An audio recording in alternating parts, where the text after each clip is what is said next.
order for you and me to devise some kind of method or strategy to offset some of the events or a repetition of the events that have taken place here in Los Angeles recently, we have to go to the root. We have to go to the cause. Dealing with the condition itself is not enough. And it is because of our effort toward getting straight to the root that people oftentimes think we're dealing in hate.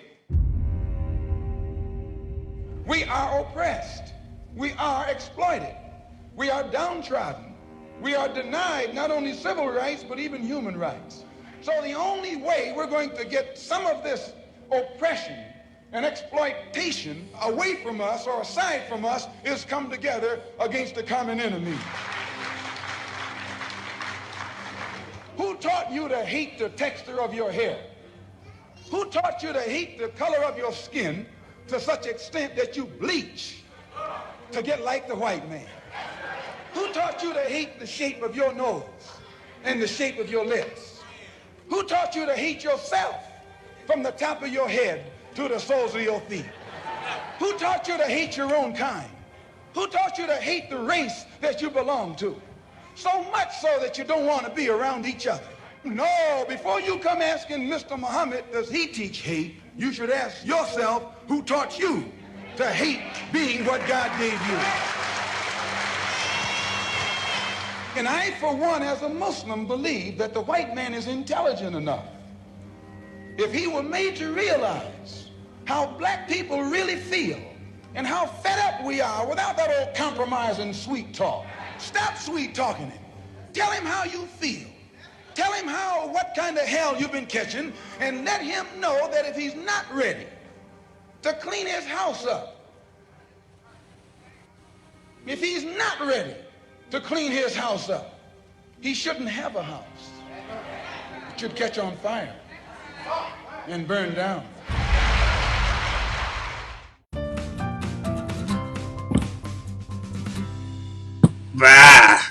Wow. Yeah, that's what we're talking about. That's what we're dealing with. Peace, party people, in the place to be. Pardon, I am going to try to get all this together because we've been a little behind in the times. And while I'm doing that, I'm trying to get my comrade on. In the meantime, we'll give everybody a second to settle in, sit back, relax, enjoy wherever you are. I know it's really hot out. It's super, super hot out. But, you know, there's still this thing going around. You know what I'm saying? People are saying try to stay in as much as possible. You know, so be mindful. You're still out there. You got to do what you got to do. So good. Just protect your neck. Protect your face. I'm going to show another video here while I'm having a little issues trying to find my homegirl. But give me 1 second, party people, and I'll be with you. And oh, we got somebody else that's gonna come on with us in a second as well. So that's I'm kind of excited for that because we get to hear a little something. There's been a lot of fire, and I like to share a little bit of water as well because you know we work with all elements. You know what I'm saying? When we say actions on all front, we are we believe that. We believe that. And maybe you'll understand what I'm saying when I drop it. Yes, but where is the sign of the movement today? I believe that we are at the point now in the United States where a movement is beginning to emerge. I think that the calamity, the quagmire of the Iraq War, the outsourcing of jobs, the dropout of young people from the educational system, the monstrous growth of the prison industrial complex, the planetary emergency in which we are engulfed at the present moment, is demanding that instead of just complaining about these things, instead of just protesting about these things, we begin to look for and hope for another way of living. And I think that that's when the movement, I see a movement beginning to emerge because I see hope beginning to trump despair. Where do you see the signs of it? I see the signs in the various small groups that are emerging all over the place to try and regain our humanity in very practical ways. For example, in Milwaukee, Wisconsin, Will Allen, who is a former basketball player, has purchased a 2.5-acre land with 5 greenhouses on it, and he is beginning to grow food, healthy food, for his community. And communities are growing up around that idea. I mean, that's a huge change in the way that we think of the city. I mean, the things that we have to restore are so elemental. Not just food, and not just healthy food, but a different way of relating to time and history and to the earth. And a garden does that for you? Yes. A garden does all sorts of things. It helps young people to relate to the earth in a different way. It helps them to relate to their elders in a different way. It helps them to think of time in a different way. How so? Well, if you just press a button and you think that's the key to reality, you're in a hell of a mess as a human being. That's where this is growing beyond capitalism. So it is that this woman who marched and agitated and argued in mass movements and social protests for over 70 years has come full circle to find seeds of hope in small places where people work quietly and patiently on every imaginable front. We work on trying to change policies for homeless people. I think information is power. They get little public attention, although... Yeah. So the idea is basically work locally and also connect globally. I don't know. I think it's always been the idea, but don't talk to me about it. Talk to our beautiful people about it. All right, I'm getting my homegirl on the line, Doreen DeVitz, who has a special guest for us. And I think I got her, party people. All right, here we are. How you feeling? Hola, peace, everybody. Hope you're all having a good Sunday. Is that what day it is? It's a windy day out here, and we just came back from a protest as well. What protest? What you protesting out there? What y'all doing now? Where are you? What are you talking about? Yeah, should I say where I am? I don't know, maybe. Sometimes I think people know, but they might not. So I'm in Belgium, and we just came from a protest in Brussels, where I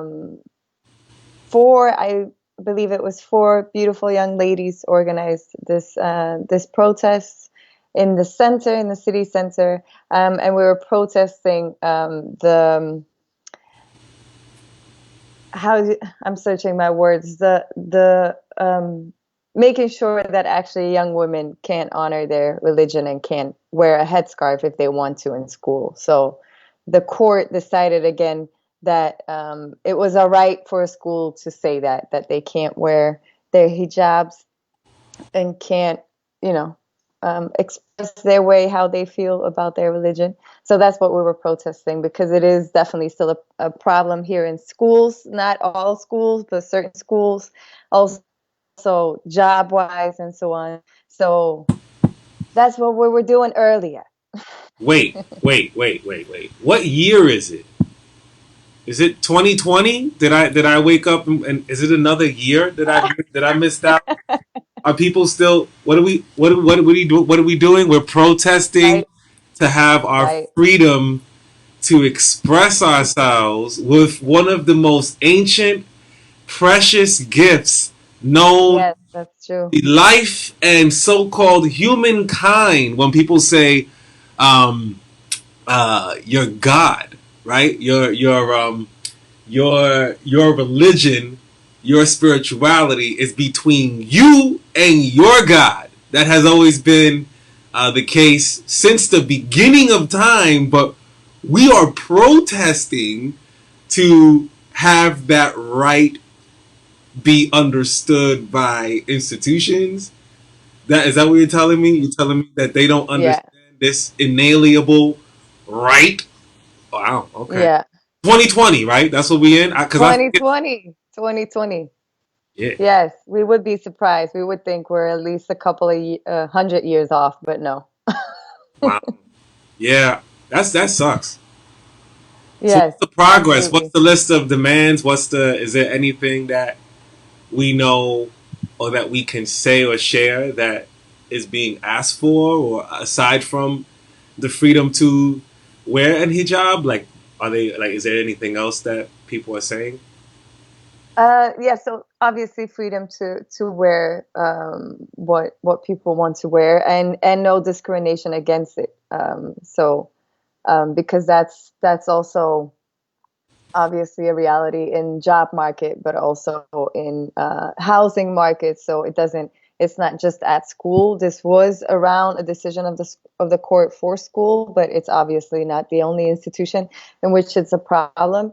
So it is really respecting and acceptance of that right, of that human right, without any other forms of discrimination Mm, or oppression.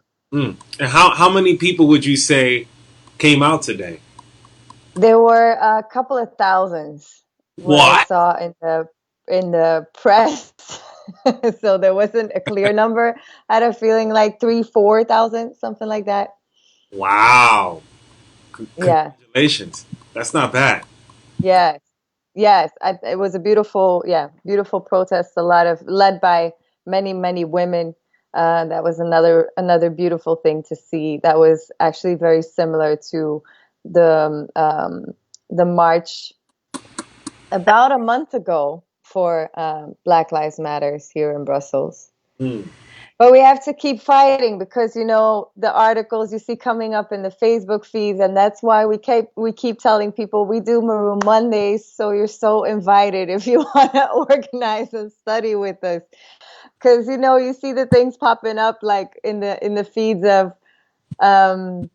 there's a risk of falling asleep again, right? Because a month after the largest anti-racist protest in Belgium, nothing obviously changed except for a couple of statues lost their standing place. Ouch.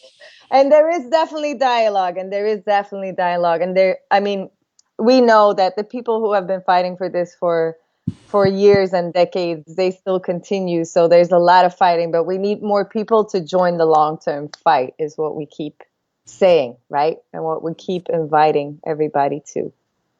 Hmm. Basically, So that is what Mr. Vitz is saying is help. We need somebody. Help. Everybody, help. It's hard out here, man. We something need like help. that. We need help. We need help. We need you. We need your mama. We need your grandmama.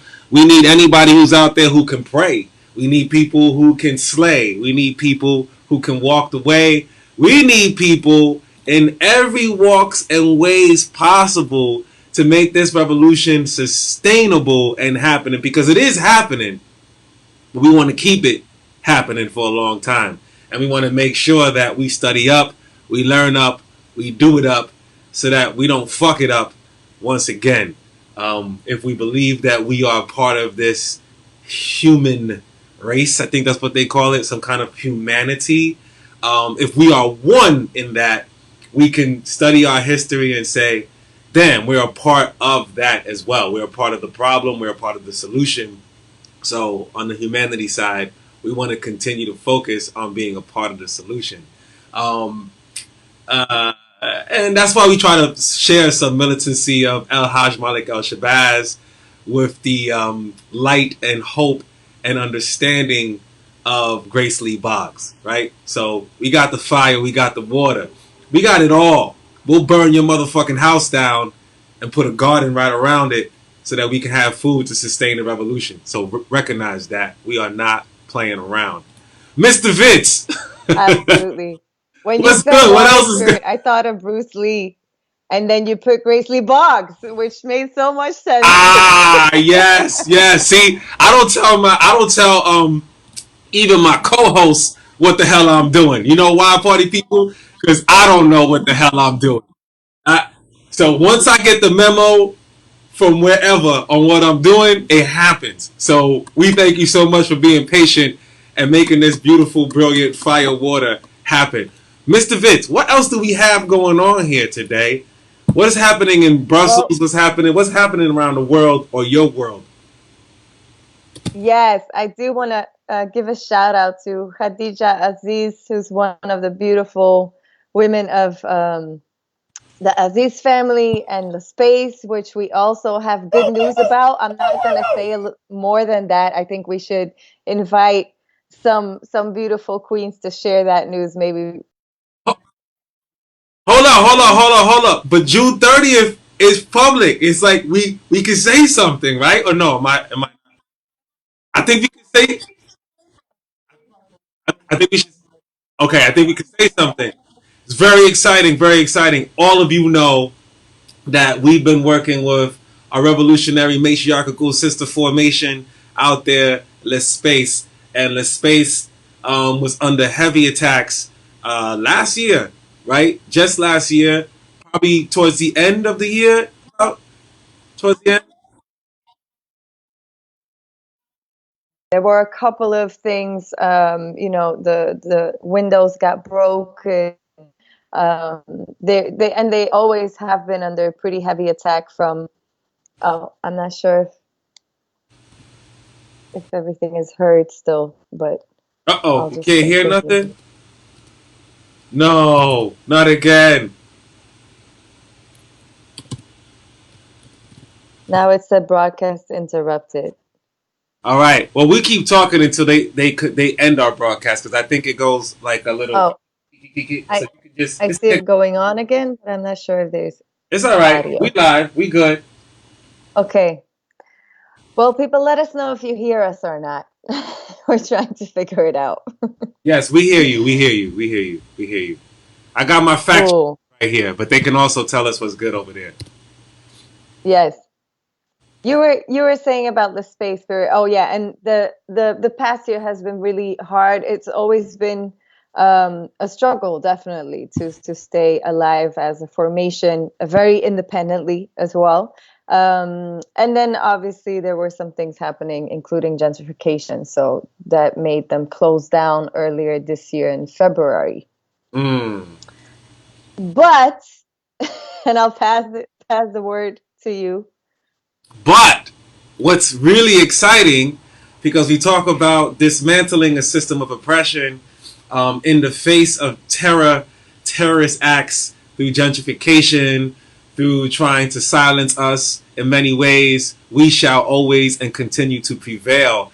And because we are strategists, because we are revolutionary matriarchs, because we are art equivalent to politics, because we are indigenous, because we are maroon leaders, and because we love the earth and are Mother Earth centered, Miss Rashida Assis, along with the space, has been cooking a plan to continue the work. Even when the space was down, there was an amazing panel discussion that was held just last month or almost 2 months ago, and dealing with Black Lives Matter, police brutality, abolishing the police, abolishing white supremacy, from local to international. Our sister has been maintaining this relation throughout the world. I won't tell you the intricate details that's going to keep you on your but she's working with some major heavy people. That I don't know if that's released yet. Some major heavy people to put out this brilliant think tank. And over the summer, the space has launched their series of basically like education for liberation for the world. So if you are around this summer, which I know you are, because I see you. If you're around this summer, tune in. We're going to put links on this page. We're going to be a part of her vibrations, her frequency building up. There's a headquarters that has been announced June 30th. It's been the date. it has been said, and when she says it, it shall be and forever is done. Always. To the full max. We love y'all. We love y'all. Mr. Vitz. Yes. Who we got? What's happening? You know what I'm going to do? I just wanted to add to that. Add what? You want to add Yes. something to that? I'm not sure if you could still see me. They can see you. Why you worried? I didn't hear you. Go ahead. You couldn't hear me? Oh my God, my No, co-host can't hear me. it was breaking up. Go ahead. Go ahead. Good Yeah, I morning, wanted Miss to Tolly. add. What's good? How you feeling? Oh, it's good to see you. We got our people throughout the world. Nicaragua's in the house. We got Dublin in the house. And what we're gonna do is Yes. turn it out without a doubt. Yo, Miss Tali Bicicleta, I got something for you. When we come back after I play this video, we're also reporting back from the Bronx, and you'll be happy to know that the Northwest Bronx Coalition is in full effect. Full effect. We was out in the Bronx yesterday. Ooh, my Lord. The organization, the amount of skill. I don't want to give it away. I want to play something right now because we got a special guest coming on. So if you're from the Bronx, if you're from New York City, if you've been here, if you know what it is, and you've seen the smoke of all the major demonstrations, but understand what the fire is when we come into our particular pockets of corners of resistance, I'm excited to share that we don't need 50,000, 5,000, 500,000. What you can do with 50 people is amazing and brilliant. We'll get back to that. Right now what we're going to do is share and show a little bit of our homegirl. This is one of my favorite video joints. I hope she don't mind me playing it. I digged in the crates a little bit, just a little bit. And this is something that I want to share from the world. Miscellaneous, temperamental. We are excited to have her part of our team and a part of our dream. Dominoes.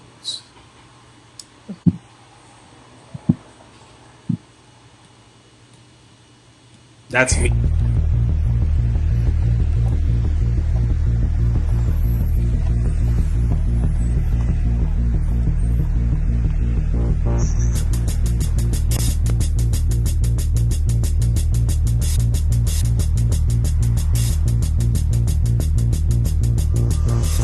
Who needs a free mind when I can get a mind for free? I stylize mine from an ad on TV. Brutalize, put your thoughts on standby and invite their demise. Psychological hush, induce emotional rush. Technological war, televised narcotics galore. Prostitute reality, fabricate the truth. Vacate your mind to a cavity, turn out branch and root. Empty for the next advertisement to occupy their layers. Exilize, mentally transfixed in a stare. Monotonous soap operas won't permit the antidote. Sitcom series, benders, apathy's what they invoke. The news is informative, TV sport is life or death. Propaganda and reality shows are what's left. Manufactured opinions, ready-made minds. Invisible bars are too restrictive to read between the lines.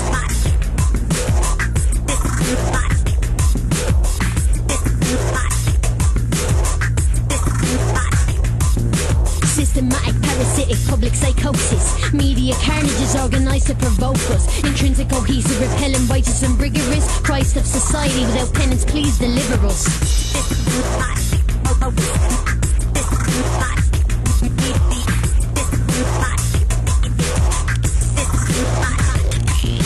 Systematic, parasitic, public psychosis. Media carnage is organized to provoke us. Intrinsic, cohesive, repellent, righteous and rigorous. Christ of society without penance, please deliver us. Systematic, synthetic sentiment. Phallus, fast food, fanatic. One universal language, subliminally pornographic. Don't twist the dial, stay with conventional station. We bring you sex, lies, sugarcoat, infiltration. Material possession, female objectification. Bacterial infection, obsession, fear, intimidation. An advert calls you blemished, stupid, inadequate and plain, and you reward them by purchasing the product, promoting their name.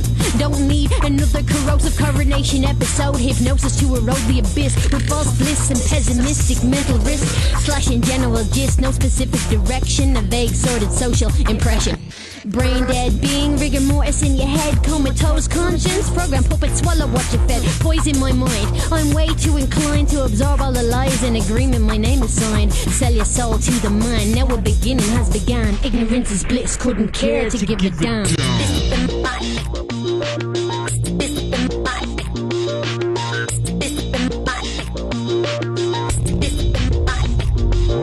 Systematic parasitic public psychosis. Media carnage is organized to provoke us. Intrinsic, cohesive, repellent, righteous and rigorous. Christ of society without penance, please deliver us.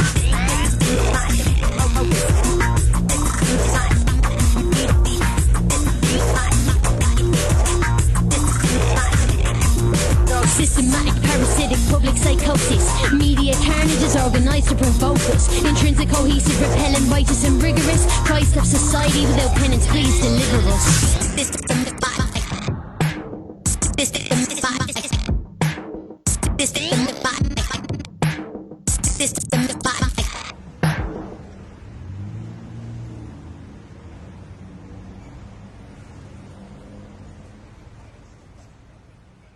Hold up, did she stop traffic? That would Looks like she did. Miss Lenny, is you stopping traffic out there? What you doing? What you doing? This is a oldie but goodie. I love this one. I'm a huge fan of our special guest that's gonna come on, and I'm sure she's pretty much ready, lock and loaded. I do want to talk a little bit about our local actions and then bring it to the global. Locally in the Bronx, there was a call.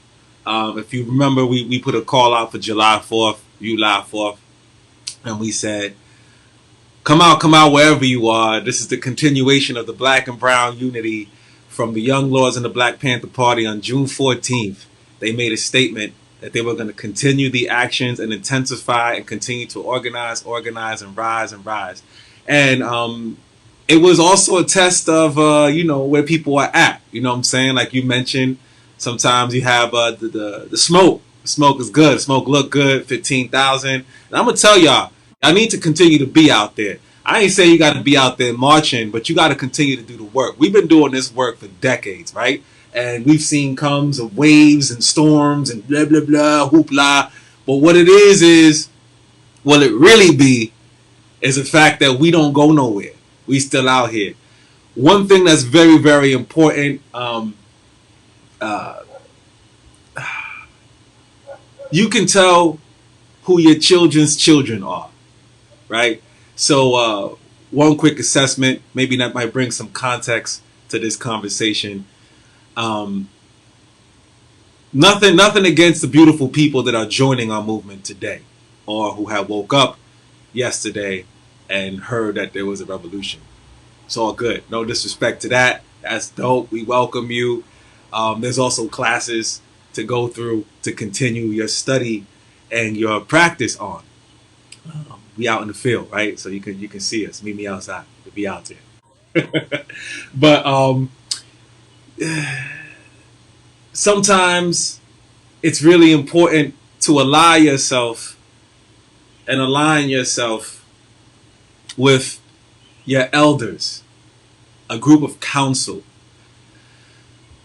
Sometimes you don't have access to those elders. That's fine. I'm getting old, so you have access to me now if you're watching this. But aside from that, you have what we just showed earlier. You have videos, archives, Malcolm X, El Hajj Malik El Shabazz, Kwame Ture. That's why we sharing all these things. Stokely Carmichael, Sada Shakur, who's still living and with us. They have words, wisdom, knowledge, experience. For the life of me, I can't understand if you're jumping out into the streets or doing these particular things and have no foreknowledge of what's going down. I think it's time, because it's sunny out, like it's kind of quiet a little bit in certain parts of the world. Get a book, get a book and find somebody, not just read the book, find somebody to translate what's in the goddamn book.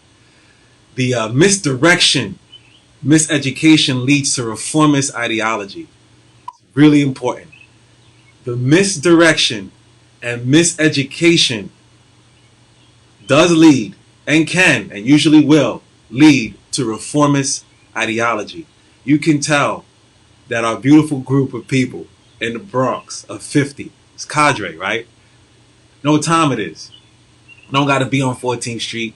Don't got to be on 42nd Street. Don't got to shut it down in that particular way, right?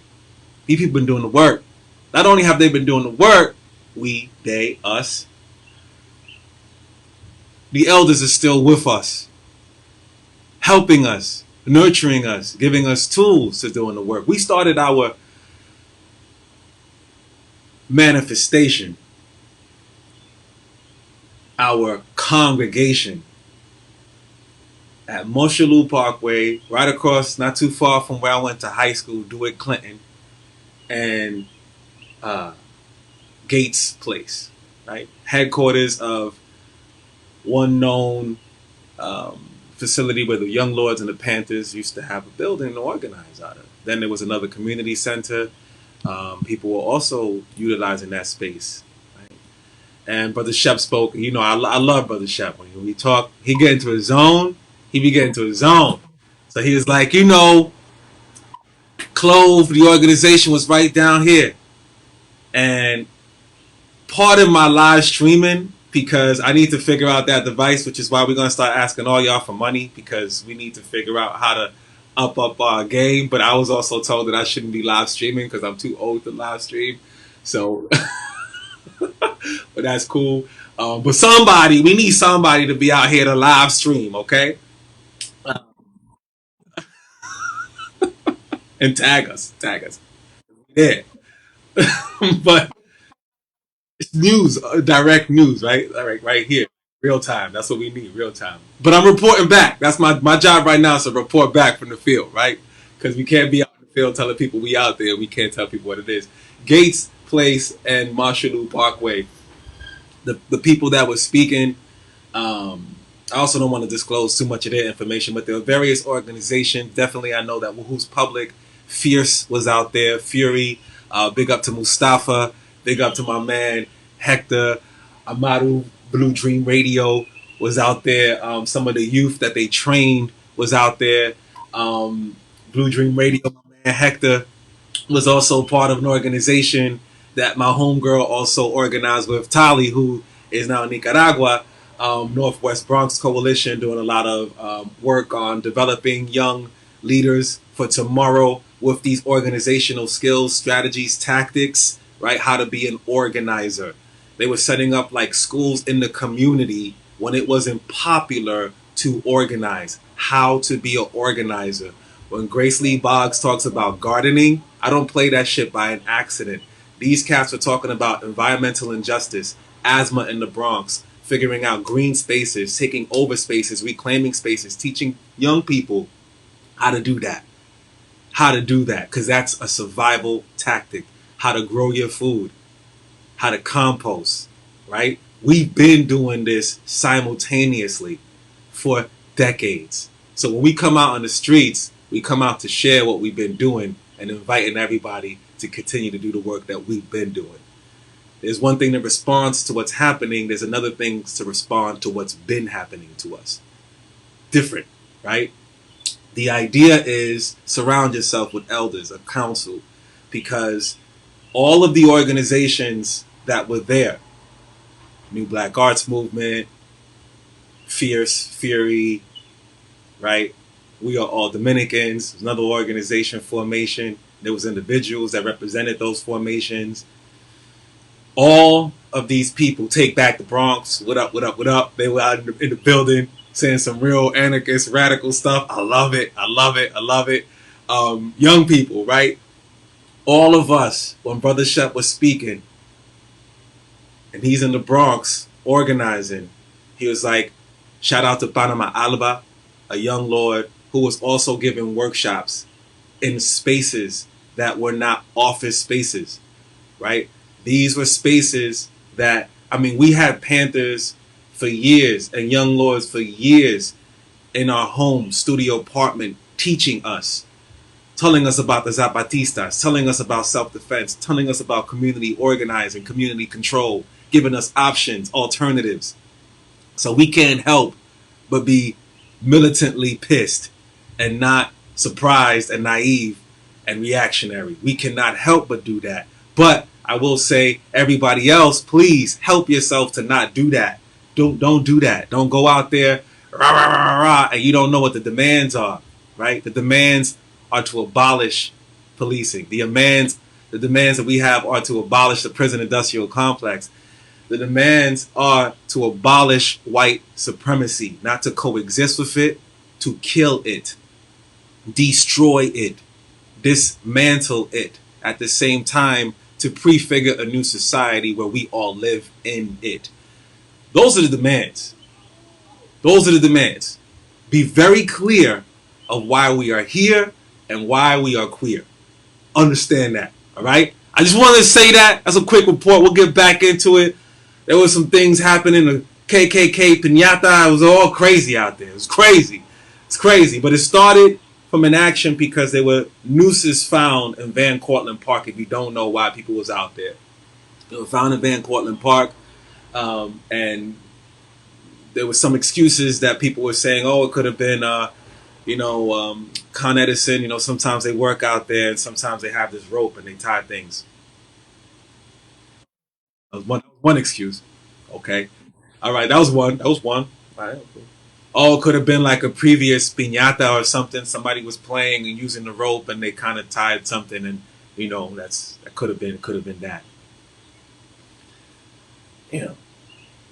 I don't care what your excuse is. Get rid of it. Like I was telling people, it's like, why are you making excuses for shit? Just eliminate it. It's not even a dialogue. And this is what you gotta tell people. When they try to control your dialogue, it's like telling somebody like what you feel is not valid. I didn't ask you to validate me. I told you that racism exists and we need to get rid of you. That I didn't ask you for your permission. So now we don't have that conversation.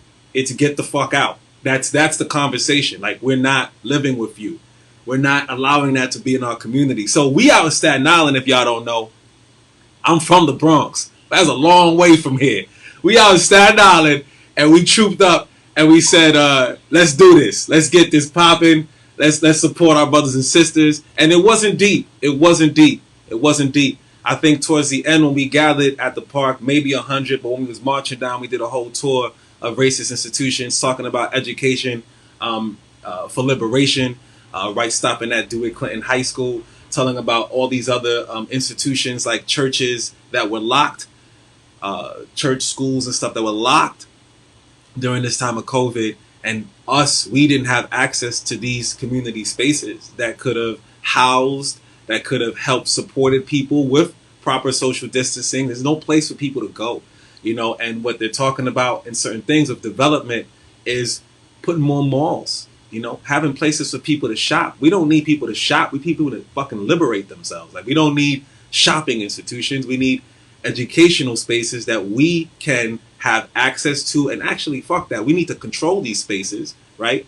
Reclaim these spaces. These are our spaces. And the fact that was being said a lot, which I really appreciate, this is what happens when you get down with the black and the brown, right? No disrespect to many other formal kinds of organizing, but there's space and time to speak and express yourself, not no 2-minute, 3-minute timer, right? Because the objective is to get the objective done, right? And that's what it is. When you study Zapatistas, they organize, they have a caracol, people commune, and they get together, and what happens? They don't leave until the agenda is done. Fuck your 2-hour permit, fuck your 1-hour permit, fuck the sunlight, fuck all that shit. If you're going to organize, be out there and ride until the work is done. All right? Work is done. People were speaking from the heart. That's the work that needs to be done. I will say 90% women, black, brown, indigenous women holding the microphone, holding it down, chanting. That's what needs to be done. We're following you. That's what needs to be done. We are here at your service, okay? So we're out there, we're waiting, people are talking, and these particular institutions are being dismantled. Our institutions in our community are being dismantled so that they can build private property. Private property that does us no justice, that gives us no justice. I didn't ask for it.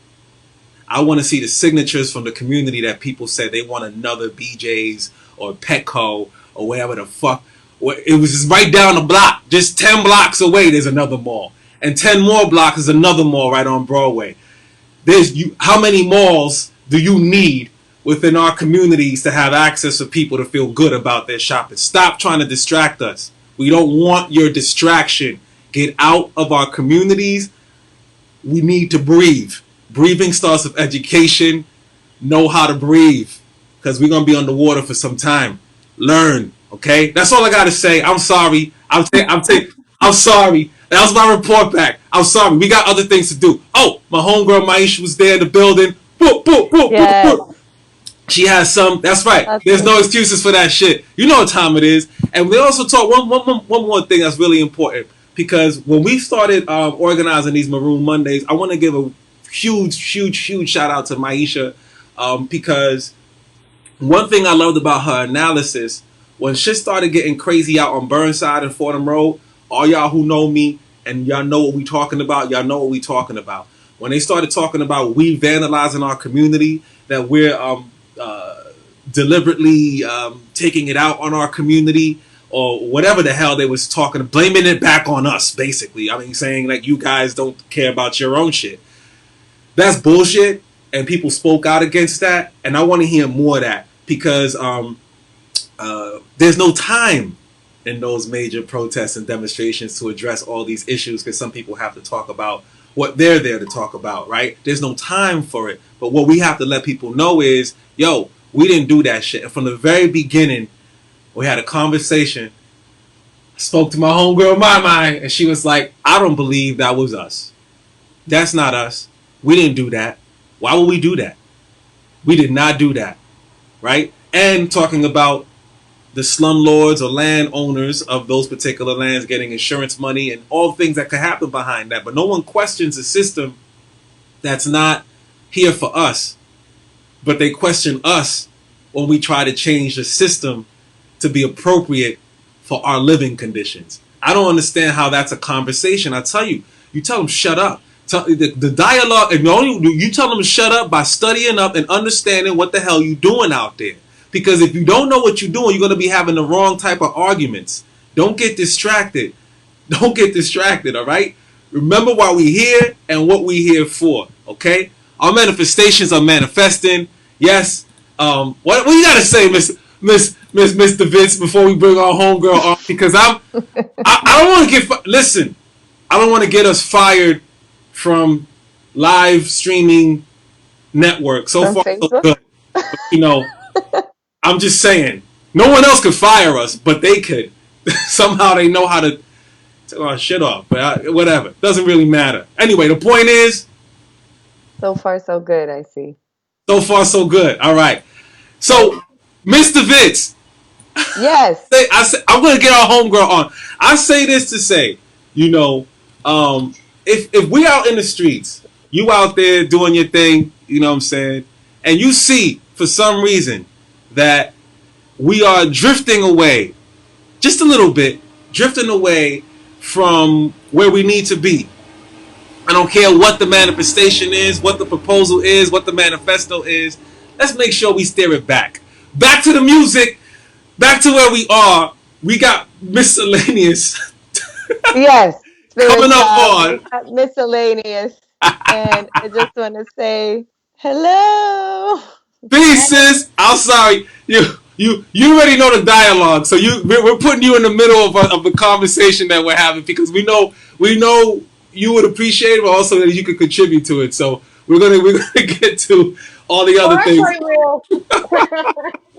What you have to say, Mr. Vince? Well, I wanted to introduce miscellaneous a little bit, but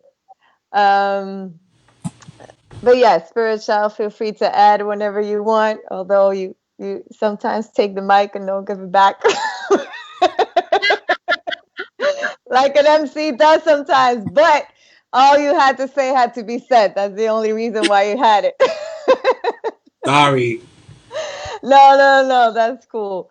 Because these two people, both spiritual and miscellaneous, I admire you both so much for being that true MC, right?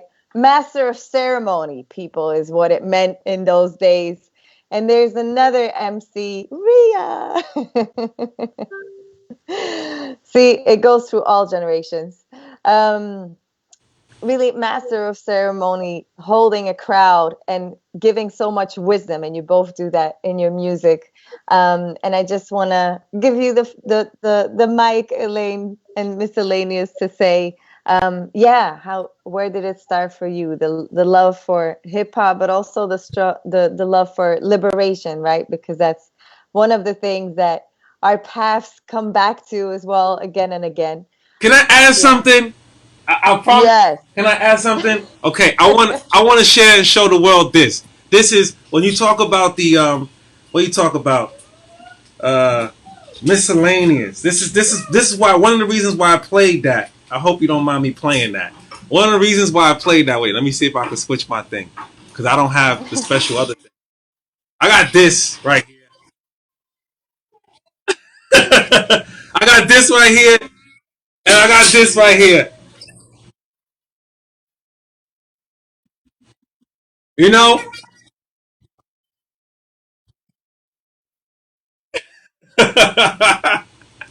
That's what I wanted to share, and that's what I wanted to show. And now I'm sorry. I just wanted to do that because that's No, for that's me. My good. introduction comes from there, and it comes from the hand-to-hand combat of a CD and a sister who was introduced to us by an Irish filmmaker, Moira, who told me about this amazing poet and said, "You need to hear her, and not only hear her, you need to connect with her. And if you can't do it yourself, I'll try to figure out how to make that happen." And she played her music, and at the time it was I'm going to say it wrong. I always mess it up. The Balgaron.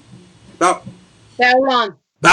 The Balron. You're playing the Balron and doing your griot. There it is. Look at that. Boom, boom. Yeah. And rocking your poetry. And I was like, oh my God. Revolutionary matriarchy. Check. Arts equivalent to politics. Check. Understand the maroon leadership. Check. Mother Earth censored. Oh, definitely. Check. And clearly with the Balron indigeneity. Check, check, check, check, check. So I was like, we got to talk, we got to build, and then she could say the rest. But I just wanted to say that. I'm sorry, I'll stop. I'm excited. Thank you for being and joining with us, and we have a lot to talk about. Excellent. Thanks a lot, Spirit Child. Thanks very much, Dorian. Really appreciate it. Much love from Dublin, from Ireland, and respect for the lovely introduction, Dorian. Thank you so much for those words. It's an honour to know you, and thank you so much for your your work, your consistent work. One quality I love about people like yourselves is just the consistency. It's a quality I love in people. Better than any quality, the consistency, you know. And Spirit Child, thank you so much for those lovely words and for flag. I don't believe you didn't stick that sticker somewhere. The first thing Spirit Child showed you all was a sticker. Yeah, I know. That's right. I like to keep things preserved. You know, I got my case still. You know what I'm saying? Things that I love and appreciate, I try to keep in a way that I continue it on. So that's what it is. Lovely. Lovely. And you know what? If I was thinking, what will I say in this interview? And something that came to mind was like thinking about you know, with some of the notes I'd be reading, thinking about Maroon Mondays and so on. And documentation is something that's quite important for me because you all know, I'll go back to hip hop in a minute. Well, hip hop is everything, right? But I'll go back to my journey into hip hop, where temperamental miscellaneous through hip hop in a minute. But thinking about kind of the education side of things, which is very rooted in what you are doing with your team, your formation, and with myself, you know. And one of the things that often comes up in where I'm at in my life, in terms of academia and official learning in the institution, is documentation and, you know, retention of information, you know. So that is something that comes up for me when I think of what you're all doing. Posterity. It's about holding on to these things, and as you said earlier on, Spirit Child, it's so important. So get yourself some elders, surround yourselves with elders, and hold on to things for posterity, for inheriting knowledge, for being able to transmit that and pass that on, but also in your own time to embody these things, whether they're principles, whether it's yourselves, this quality of consistency, whether it's personal development or whatever it is, or a right load of CDs or whatever, I don't know, get it done, do it. But posterity is saving things for posterity. I'm with you on that, Spirit Child. I'm all for it, but yeah, so anyway, that's my little plane of thinking right now. But to go back to the past, the recent past, I suppose, because it's not so long ago that I was in Brooklyn with Spirit Child, and I did meet Doreen as well briefly. So that was 2014, but Jenny McNamara, that was 6 years ago, But that was fantastic. That was a lot of learning for me, squashed into a short period of time. A lot of connecting with people who I'm still in contact with, who I have built relationships with. And although they may not be like as consistent, like every day, they're rich relationships. They're long-lasting relationships, like, again, what you were saying, Spirit Child, about, having a relationship with elders, with mentors, with teachers. As I explore on my journey, I need guidance. That's me. I need people to guide me. And to go back to the hip-hop thing a little bit further back to 2014, let's go back to the previous mentors when I was reading sleeves, record sleeves, CDs. It was hip-hop that that taught me, not so much in a personal way, the way, Spirit Child, you took me under your wing and guided me, taught me, explored. For example, you took me on the mate, introduced me to the whole principles around where Black Panther work and the movement is now in today's society. And yeah, so before that, though, before I had that rich opportunity to meet yourself, and I'll say a little bit more about how that actually ended up happening. Oh, it was just listening to CDs, listening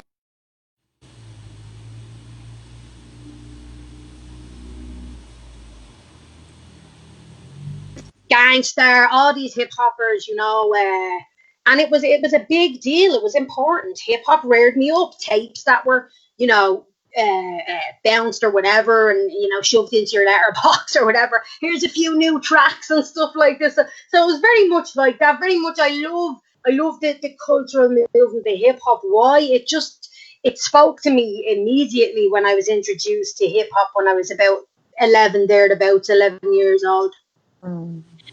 Because I love words, I love words, and all I ever wanted when I was young was to be able to express myself verbally. I remember saying this to my mother, Mommy, I want to have a broad vocabulary like you, So my mother worked in the union. So there's that politics side of things where my mother worked, talking of the matriarchy aspect of things. So that's one of the boxes Spirit Child was checking for me, matriarchy check, So like that's thanks to my mammy, thanks to my mother Philomena, who, instead of forcing me into creches, not that there was that many, because my mother, ironically, was one of the union leaders who was fighting for childcare facilities for women who wanted to work in the 90s, in the 2000s, She would have been on the board for the National Women's Council of Ireland. So instead of putting me into a creche where I would have been terribly bored, if you can imagine, I was someone who wanted to build my vocabulary and my vernacular at age 7 or 8. Surely I'd be fed up playing with Lego in, the creche or whatever. Not that Lego's cool, Lego has its purpose in the world. But like, my mother let me come into the meetings and be in the adult world. And then, so on the flip side of that, was my father as a musician, as a lyricist, as someone who I watched scripting on one of these. I inherited his one of those, which is very sentimental to me, but this is not his. But scripting on one of these quietly in his corner, doing his thing. And sometimes my mother giving him a few words here and there. So, some of the rhymes or whatever might have been accredited to my mother, actually. So it was a kind of a subtle collaboration sometimes, So interesting to see that. And then for my father to bring me into the pub, like the professional artist, performer, or musician environment. or the music room, listening to him recording stuff and perfecting things, and so that's kind of where, in terms of where I come from, family wise. That's kind of the politics and the oration and the verbal, and that's why, of course, out of the four traditional elements of the hip hop cultural movement, of course, I was attracted to being a rapper. So in Ireland here, they fondly call me Miscellaneous, the rapper. Some people call me the boxer as well. But if you want to talk about the physical aspects of what I do, we'll talk about boxing. But yes, but the rapping is the element that I embraced, and I'm grateful to hip hop for that. And so I'm so grateful to have met a killer MC like yourself, Spirit Child. We're on. So it's, what's interesting? You say that element, but with the emceeing, you are also definitely, especially the past few years, the element of knowledge. Being a pedagogue. Having experiences going into the classroom here, even as well. In New York City, teaching some of our young people, and then and sharing with them your tradition, your culture, and also just studying more into this more of a critical thinking with hip hop pedagogy. You know what I'm saying, and the way utilizing that, or social structures, or breaking them down, theories or whatever. But one thing I'm interested, if you can expand a little bit on, is I hope I don't mess it up. I'm not sure if it's the politically correct term, but I know I've read it and we've talked a little bit about it. But when it comes to language, the situation with the travelers and this kind of disparity of language, if there's a way you can expand upon that, maybe where you fit in that, or what does that even mean to our people here who don't know anything about that, don't even know what travelers is, So if you can expand a little bit on like Ireland and like what's happening out in Dublin and some of that kind of work, that'd be dope. Cool. Yeah, no doubt. So yeah, in terms of so some of the workshops I would do, like just referring back to what you're saying about being over in Brooklyn and Bronx with yourself, and having the great opportunity to work with some of your young folk over there through Urban Art Beat, which was wonderful because it was kind of where I was at in Dublin at the time as well. So being, a rapper or a writer coming in and helping young people in a workshop context with performance, with writing, with those types of skills and so on and so forth, and just hip hop and confidence building and utilizing the cultural movement of hip hop to understand yourself, what you like, what flavor, the elements of hip hop and so on and so forth. So in terms of Dublin and hip hop and Irish expressions and so on and so forth. So in terms of the traveller culture in Ireland, you're right in saying travellers. There's nothing wrong with saying travellers, but I think people these days, and certainly the way Dr. Cindy Joyce, who is someone I follow on Twitter, so give Cindy. Hold on, you're stuck. One second.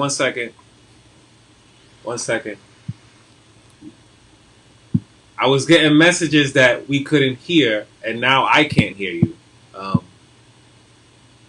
But you could probably hear me. Let me try back. I'm gonna try to Skype back. 1 second. Party people, I'm gonna try to Skype back. If you can hear me, let me know. I know, Maisha, you said you can't hear anything, but now it seems like no sound is coming out on my end again. So I'm going to try to reboot this, restart this, and get her back on. Yeah, so y'all can tell me what y'all hear or don't hear. And in the meantime, in between time, I'm going to do what I need to do over here. Oh, can hear me? Can't hear my people? Oh no. Okay. All right. So I can be heard, but our people can't be heard. I hope you were able to hear what she was saying, though, because she was chopping a lot. Okay. Thank you. You can hear me. That's great. I hope y'all were able to hear Miscellaneous. And Mr. Vitz, but that's what we're really concerned about because they're supposed to be taking it away. But I'm gonna try them back, and let me see if I get them on. Thank you for your patience. Yep, she says yep, yep, yep. What? Yep, what? You could hear them or you couldn't hear them? Yep. Okay, so you can hear. Okay, cool. Let's see. Can you say something, Mr. Vince? Oh, I hear you. And Maisha, let us know if you can hear Doreen.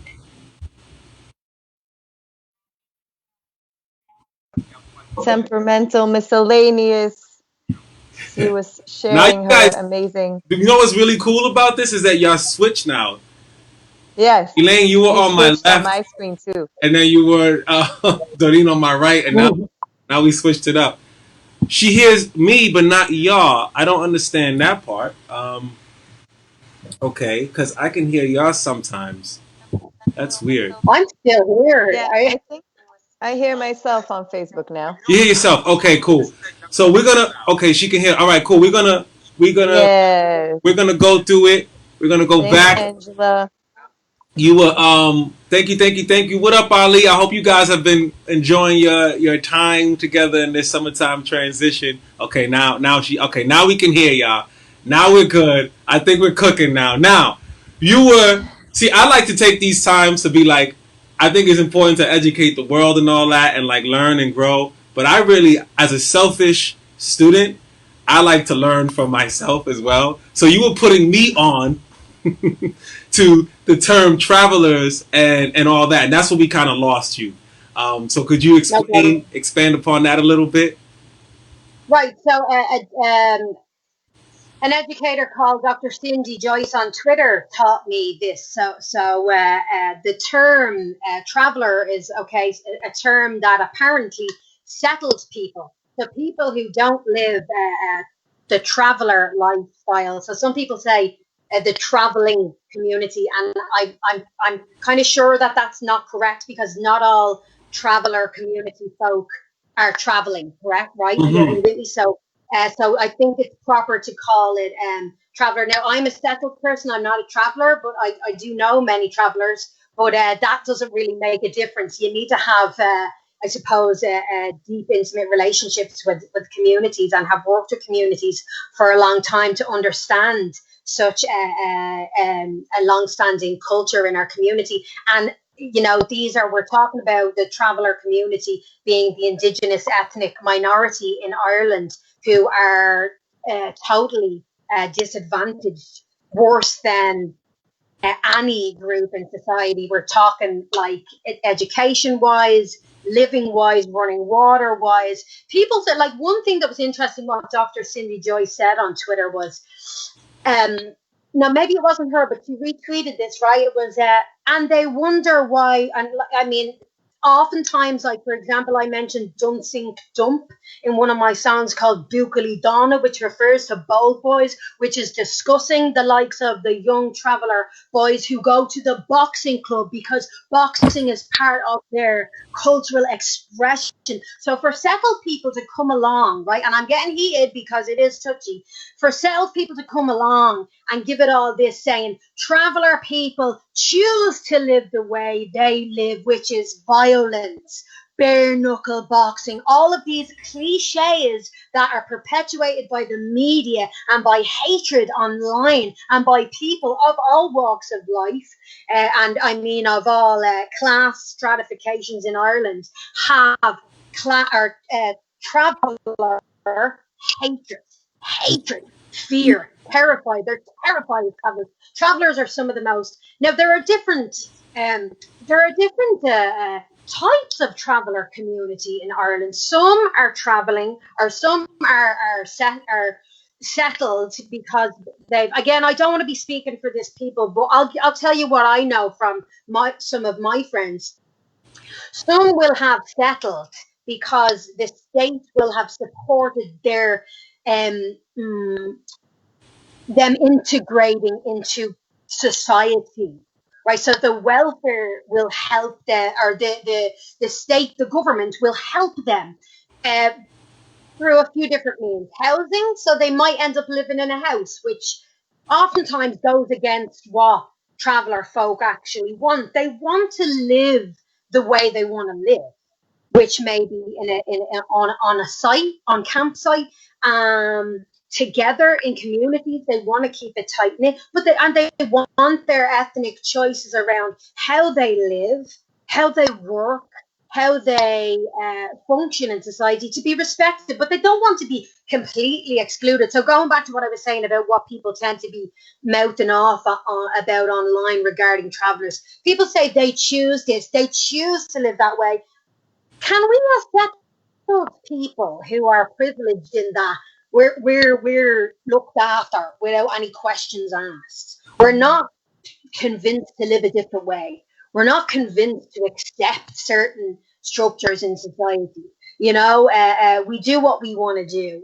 Travelers are forced to live on the outskirts of society. So my point being that someone was making a point about back to Dunsink dumps. Travelers often live near dumps. I've noticed that they live near, well, Dunsink dump in Finglas, where I'm from in Dublin, is a dump, is a dumping ground, So, well, it was formerly. So, and as well, they need space like fields for horses, because horse culture is also an intrinsic part of traveller culture, which is very much valued, So, but also, again, there are different types of traveller communities. Not all live in the same manner. So it's very kind of narrow. And what our mainstream news tends to do is what our mainstream sources of information tend to do is they tend to, for example, RTE, our national broadcaster, radio, television, Aaron, will tend to allow things to be put out on TV, which perpetuates stereotypes that travelers are like, really damaging stereotypes that point towards poor dental hygiene, for example, cappings,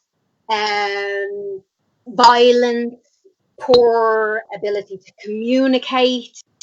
They may like dialect and so on and so forth, and then the usual kind of cliches like maybe thieving, theft, crime, and so on and so forth. So if our national broadcaster is perpetuating this and okaying it, and they're getting 10 out of 10 with feedback when they put out a movie of Davo and Ivor, which is mainly a classist kind of TV show, but they make a movie and there's John Joe, a character who's based on in the movie, who's based on a character from the TV show. Again, it's about division. It's about dividing working class people, and like what the way they portray working class people, a working class Buckley Donna, right? Like I refer to in my song, the bold boys, the fellas that are in the gangs, the fellas that are no good, they joyride, they're on the labour, they're on the welfare, they rob and so on and so forth, they deal drugs. They perpetuate stereotypes that make it easy for people to box them off and say, oh yeah, that's that type of person. And there's no room for nuances in communities like the traveller community, like working class communities, and yet they enjoy having Irish culture. Oh, well, we have a fantastic culture rooted in boxing, horses, farming, creativity, arts, rapping. They love rapping now, and it's mostly working class young men who have identified with hip hop as a cultural movement and with rapping as a means of expressing their experiences, whether it be from the campsite, from a traveller community, or whether it be from Ballymun farmer flats or Finglas Dunsink dump when they're with their motorbikes or their horses. So so my point being, society is nuanced. Travellers also, who Dr. Cindy Joyce refers to as Minkeri, I'm not sure if it's Cant, Shelta or Irish. I'm not 100% sure. I need to go and do my homework. But Minkeri or Minseri is the pronunciation, or is the word referring to traveller folk? And I think, yes, there's no harm, and I'll finish on this spirit child, I know I'm going on, but there's absolutely no harm in me as a settled person changing my vernacular to accommodate an oppressed people. There's nothing wrong with that. There's nothing wrong with me omitting a certain language. For example, there's a K word, a double syllable K word that refers to a traveller person, which is a derogatory term, which holds weight. It bears a lot of weight, and it's damaging to young travellers who oftentimes do not get to finish past third year in high school, 3 years of high school. Okay, and I know that because I'm doing school placement, so I'm seeing it firsthand. So if a child goes into a school and sees that word, such and such is a K word, that goes in there. That deters people from going to school. That deters traveller children from going to school, from feeling at one. And when RTE, they go home, or they might maybe see on television or on a billboard, Damo and Ivor, John Joe, the traveller cliche stereotype, which presents the ugliest facets of what settled people conjure up as what they see traveller culture to be. Why not get a traveller panel in? Did you ask traveller folks what they think of John Joe, the character in the film? And then the producer says, oh, well, most people said, the character ends up being very sad because he finds out that he's not truly a traveller.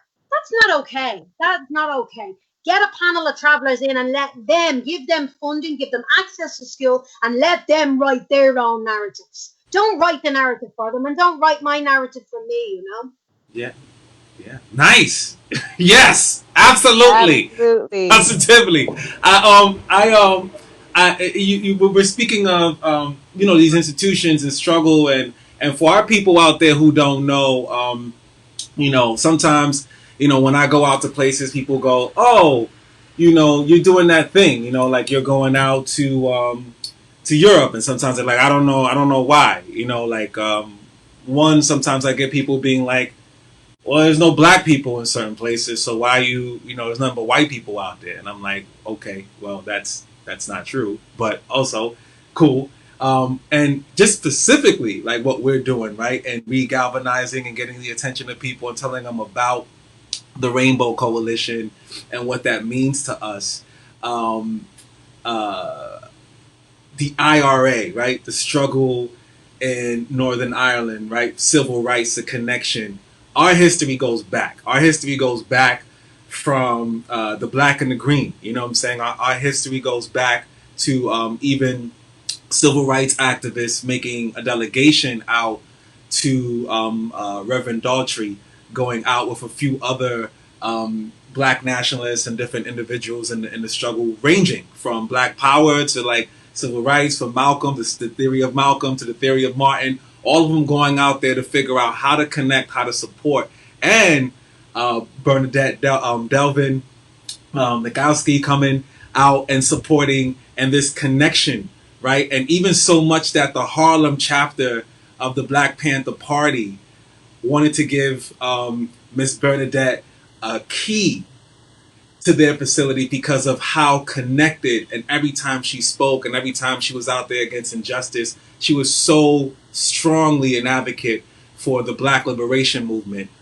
That connection with the IRA, right, the BLA, those connections have been there, even from Frederick Douglass, even from way back in our history. The connection of traveling and understanding our struggles are similar, and the world may not know that, but we remember that, right? So there's a reason why we're connecting today on the legacy of our ancestors with that. Could you talk a little bit about the situation, or maybe even the misconceptions that maybe there's no black people out specifically where you are? Could you share a little bit to the people, like your feelings? Absolutely, yeah. Thanks for saying that, Spirit Child. Thanks for mentioning those names too, with Bernadette Devlin and so on. It's very interesting to think back on the connections and that it's not so long ago. It's absolutely yesterday in terms of history. It's yesterday that these events unfolded, and things repeat themselves. And we're seeing slow change. But in terms of what you're saying about Black Irish people, again, you talked about language, and I don't know whether I made it clear, but these terms, like, I mean, language is important for me, and the power of omission, about not using words. Well, the words that we you know, for example, derogatory words. When we're singing along to songs, it's an easy thing to do, to, you know, make that vital omission when you're singing along to your favorite hip hop songs. Similarly, you know, I think it's important to just be cautious of the language we use. But just my point being, Black Irish, New Irish, non-Irish, foreigner. You know, so these phrases, it's interesting to think of the thought. Like, I mean, my suggestion is to not be afraid of making mistakes, but to be aware. You know, something I was thinking of was that I'd rather be painfully aware than blissfully unaware. This is what I was thinking of meditate before I got on this call. I'd rather make me painfully aware. I need someone like yourself, people like Doreen, who are you know, helping me to not only build in terms of community, but my ability to see within myself, but in terms of looking out from me and seeing my community around me, the young people who tick the box when they're filling in forms. And myself and a friend were talking about this recently. And the first thing you see when you're filling in a form for the welfare is nationality, Irish. But now you'll start seeing, say, over the years since the European Union opened up, it's like, well, sorry, it'll be like white, Irish, new Irish, or not new Irish, rather, like it could be Black Irish, so, or traveller. So it's great to see that. You wouldn't have saw that in 2000s. In the 2000s, that's a thing that's coming in now. So it's wonderful to see this empowerment, and it's not being pedantic. And if it is being pedantic, what's wrong with that? But anyway, so to go to, instead of just referring to the terminology, but that is important because you're acknowledging the people that exist in this realm of society in Dublin, in Ireland, across all Ireland, because there's not only Black Irish folks in Dublin, they're all over Ireland. And one lady I was looking at recently, her name is WINDZ July. She is a fantastic Zimbabwean. Am I saying it correctly? Zimbabwean? I'm not sure, but she's Zimbabwe, Dublin, Irish, and she's a fantastic rapper. And you know, something she says, I'm gonna just refer to her because she's a Black Irish young female rapper artist, and she's doing amazingly. And it's just very interesting what she said. One of her lyrics of one of her songs was, you know, we had these things. I don't know if you collect funds for the children in Africa. We used to say when we were younger, the little black children in Africa, and you'd see the ads on TV, and they've got flies, and, you know, they're starving and so on. You know, these devastating images of poverty in the third world. And then again, we're talking about language again. The third world, the first world, this hierarchy. But she refers, just WINDZ July, rapper, refers to, when you look at me, don't talk to me if you look at me and you see a Troker box kid, because they were called Troker. Troker is a resource, a charity in Ireland, you know, and they connected to various different charities across throughout the land of Africa, supporting people who are in abject fear or suffering in abject poverty. So, you know, there would have been the child on the Troker box, like a box. You would unfold it, put it together, and, you know, put money in it and donate it at the end of the week through whatever charity or religious community service in school, right? So I thought that was really, it's so vital. She's saying something that's so, it's like a belly punch. It's kind of like, you know, and I would love to hear. I'm going to look into that. I'm going to, like, that's why I'm here learning with y'all, because this is an opportunity for me to learn, to expand my horizons, to push myself, to reach out to organisations like Massey, like Movement for Asylum Seekers in Ireland, who are representing for abolishing direct provision, which is an excruciating problem in Ireland at the moment. Asylum seekers living in abject conditions which are absolutely unacceptable.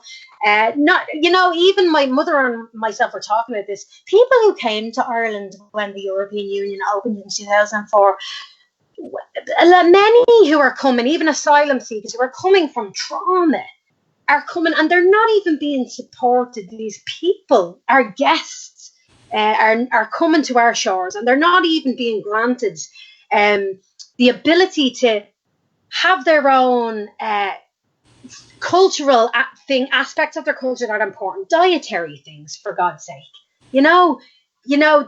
Like, so being forced to eat white bread and things that we eat, potatoes maybe and stuff, like, that's what me and my mother were talking about. And again, it goes back to nuances. Why can't we assert like all these things in the society that we create for everyone, be it travelers, asylum seekers and all? We have enough resources. So it boils back down to fourth world, third world grid, and separation. And again, one thing I'll say in terms of New Irish, which is the new phrase, so not non-Irish, but New Irish, which is our friendly phrase that is more warm, certainly, than non-Irish. Well, what's non mean? That's terrible. The New Irish folks.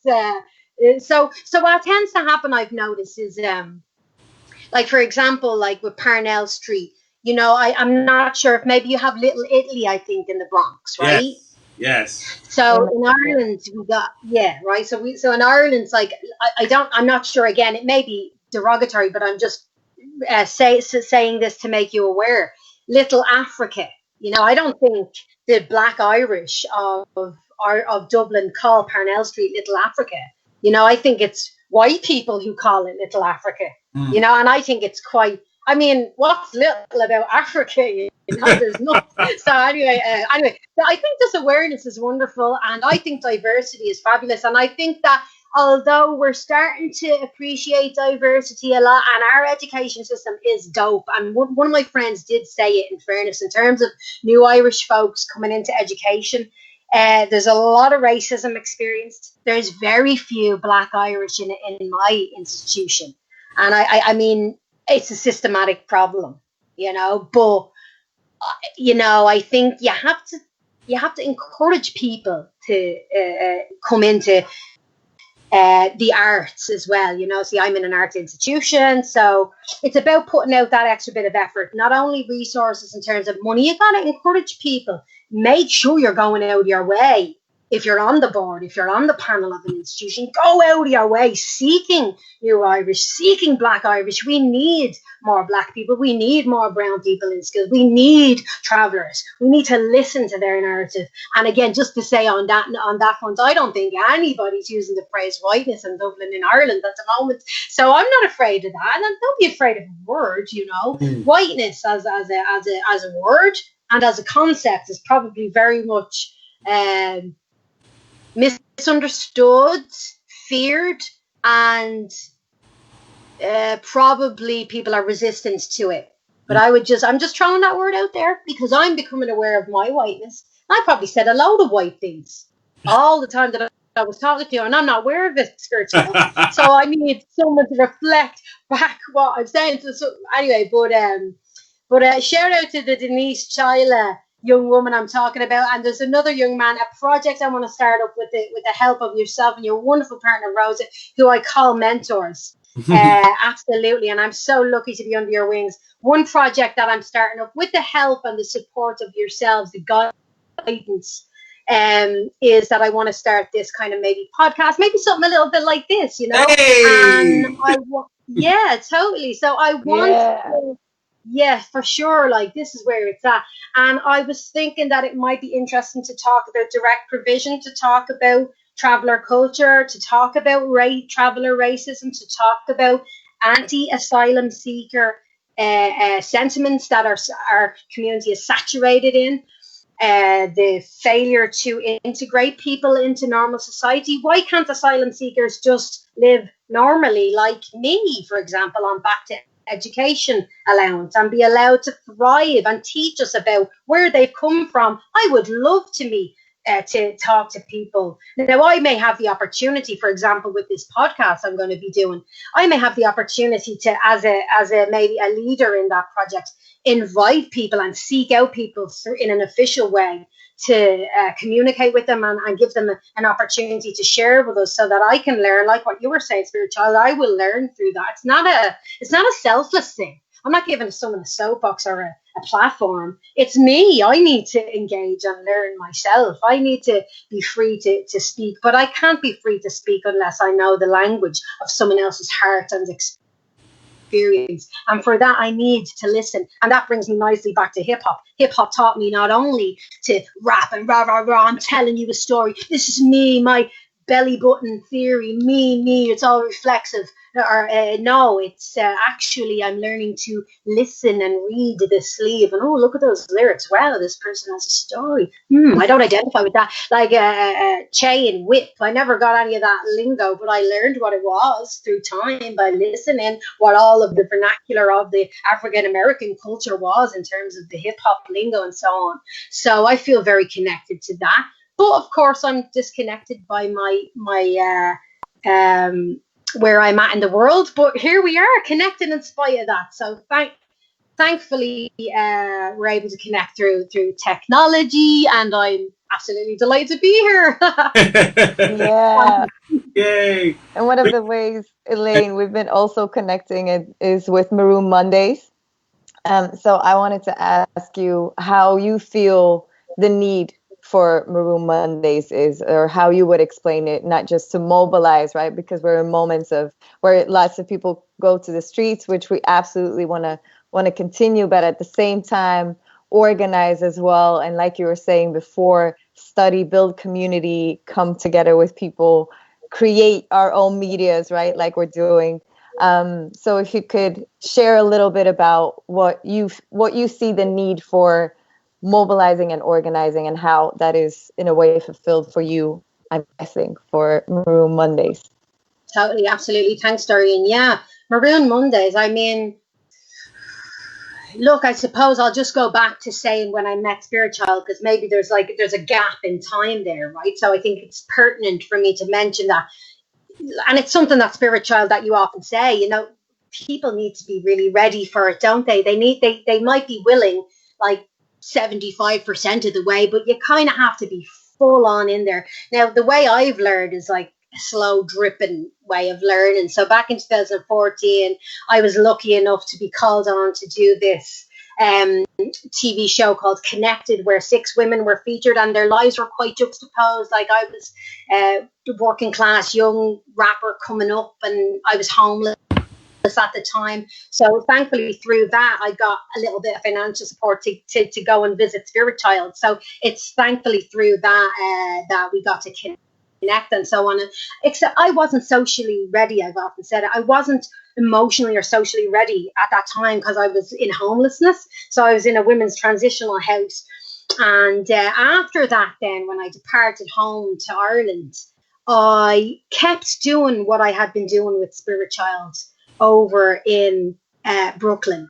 I kept it up. We kept communication, but now I'm ready. So I was 75% back then. Now I'm 100% here. I'm present in my body here now, and it's wonderful. So what I say about the Maroon Mondays and me is like, for me, how it gets me to mobilize and organize is by knowing that, like, okay, so I've had a path.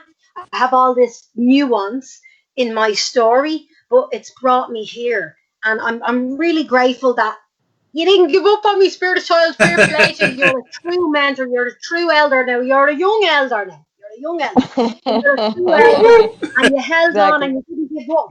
You know, like, so I've learned from that to never take it personally if somebody's not ready. You know what I mean? Spirit Child didn't have to tell me that, but I know now. You know, so if you just hold on, patience can do things, time can do things.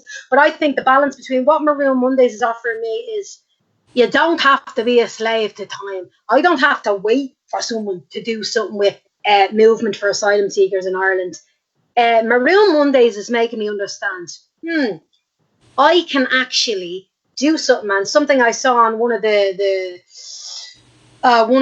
marches in solidarity with George Floyd and police brutality in America recently was a pastor from a Baptist church sharing that prayer is good, and Spirit Child said that today as well.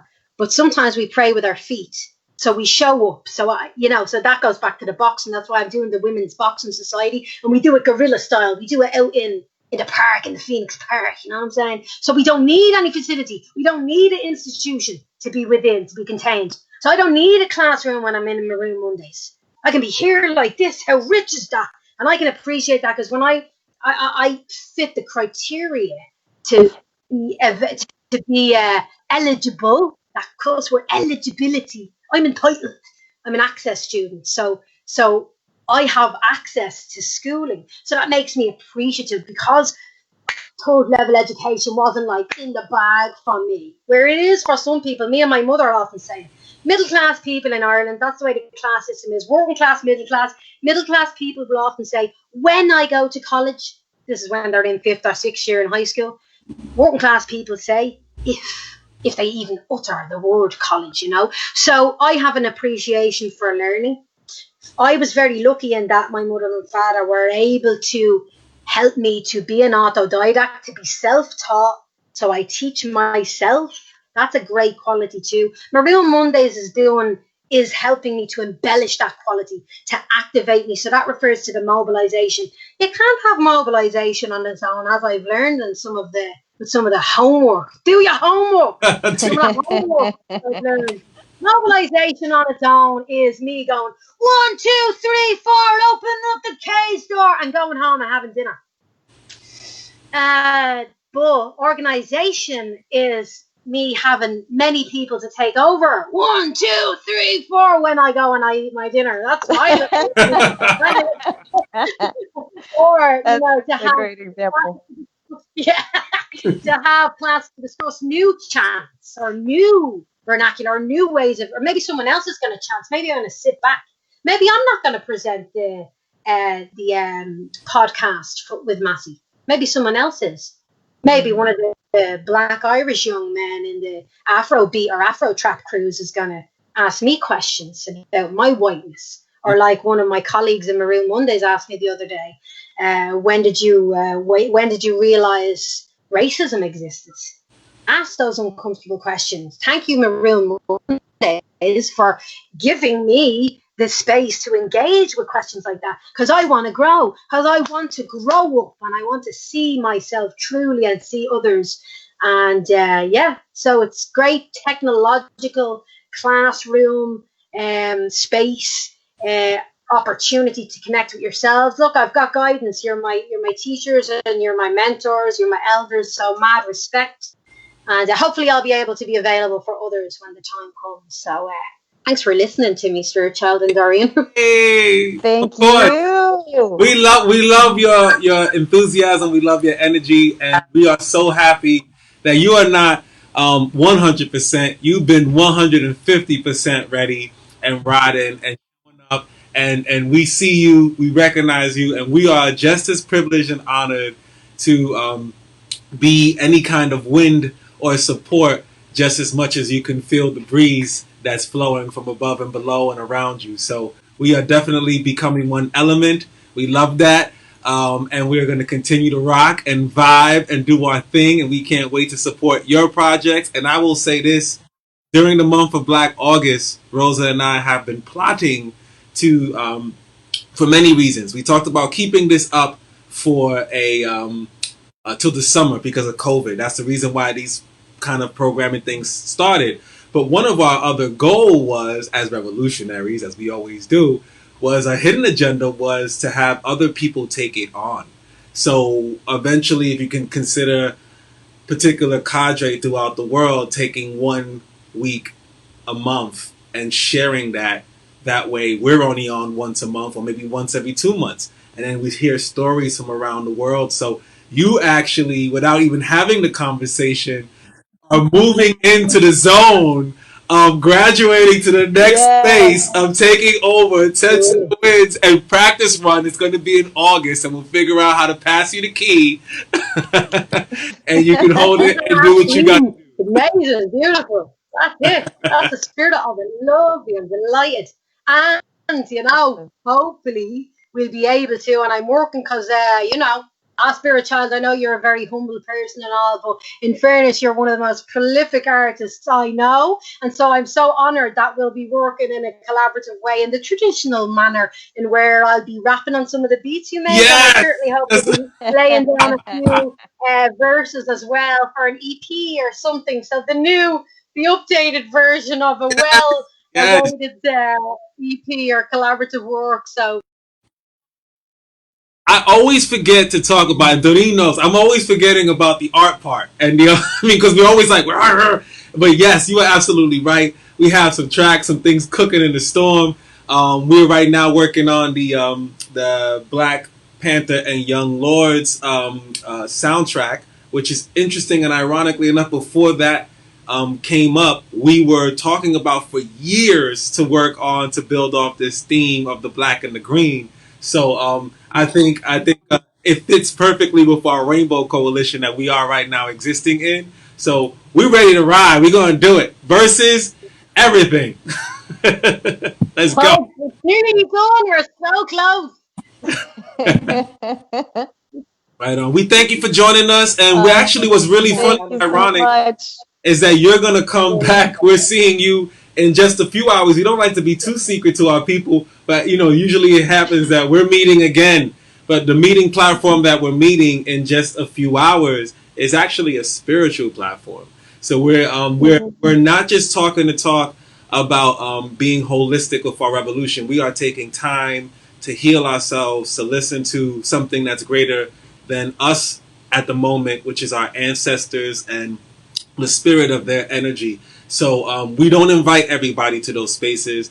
That is something that is honored and safer for us to be on. However, if you do know us and you want to learn about that, it's once a month. You could talk to myself, Doreen, or even after today, because this will be one of Temperamental's first sessions with us in another realm. You can ask her Yeah. how she feel about it and see what's good.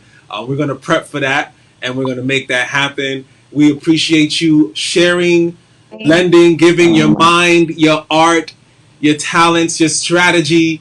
I am so looking forward to what is going to be established in Dublin in 10 years just from your wisdom that you are growing and learning. That's what I'm looking forward to.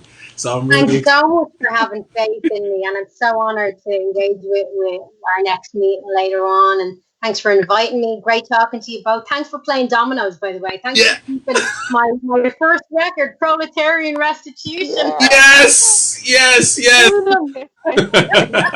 Every time, love. We'll Yeah, see you in a bit. Peace, peace.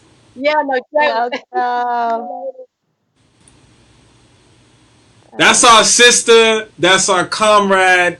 That is one of our loves, Miss Temperamental, Miscellaneous, out there in beautiful, beautiful Ireland, Dublin, holding it down. You will hear more from her, from us. We are just cooking. We're cooking. I'm telling you, people. Last week we had our brother, South Africa. Anele, Sounds of the South. You know what I'm saying? Hip Hop Caravan. We talked about Mama Africa. That was just last week. Today, we're talking about Dublin, quote unquote, travelers of the misconceptions, connecting struggles, right? BLA, IRA, all that. And before that, we also talked about the work of our brother Olad. That's just 3 weeks. That's Gangway Beats, right? For those of y'all who don't know hip hop pedagogy and culture. We have a lot to offer as far as us as a hip hop community. We're not even stretching that much outside of our scope. Now, when we start getting into the bringing in Rashida Assis to come on, that's a whole nother energy, right? So, but she's still a part of the hip hop culture. She just doesn't use a microphone and raps over beats to do that. However, we do have a scope of people, an army, generals, a tribe, right? So we like to try to think of, as our sister was saying, language is really important to reclaim certain things, but also deconstruct and construct something maybe better or older that was already existing. So one term that one of our brothers always uses and has been lingering out in the Black Panther Party and also in the hip hop community, has been organizing and speaking of these street organizations, not as gangs, but as street tribes, right? Because we're a tribal people. And it's really important. I love the poets, and this is a challenge for all you poets, MCs, artists out there. This is what we're developing. When you see Anele, when you see Olad, when you see Miscellaneous, when you see these people out here not just rapping about something, but organizing something. I'm talking to all my comrades, all my friends. We talking to you, okay? Because there's no reason why you are so smart and articulate and talented and gifted. You need to also, I don't care how black or brown you think you are, you need to lend your talents towards this revolution, have liberation at all times front and center of your mind and your life. That is how we're going to get free. Be diligent, be respectful and compassionate, but be very confident in what you're speaking of, right? Because we are beautiful, brilliant, and brave people. Mr. Vitz, can you give us some final words or take us out or something? Because this has been one of our longest of programs, which I love. I'm actually not, I'm cool. I'm like, we got something else to do in like 2 minutes, but it's cool. I'm good. I didn't eat nothing yet, but it's all right. I don't need to eat. Yes, as you all hear, we keep going from the streets to the airs to the live Facebook to the praying circles. That's how we roll around here. So when we say we pray, it's not just to say it. We actually do it. And we invite anybody and everybody who wants to join, to study, to pray, to ride, to organize and mobilize, like we've been saying. So I don't have much to add to Spirit Child's words, as he has been spreading wisdom throughout all this episodes. Thank you so much. What she's basically saying is I've been talking too much, and I'm working on it. No. She's like, this mother lover over I'm here. not trying to be the co-host who takes the mic when wisdom is spread. So that's what I was saying earlier. You deserve that mic. That's what I really meant. Okay. Thank you so much, Mr. Vitz. There is some... Yep, go ahead, keep going. Okay, cool. And it was really cool to have Elaine, Temperamental Miscellaneous, on today. Thank you so much, Elaine, for being part of that, for being part of our live today. But also, she's been part of our work for some time now in a very, very dedicated, committed way, full of love and energy. So we're so grateful.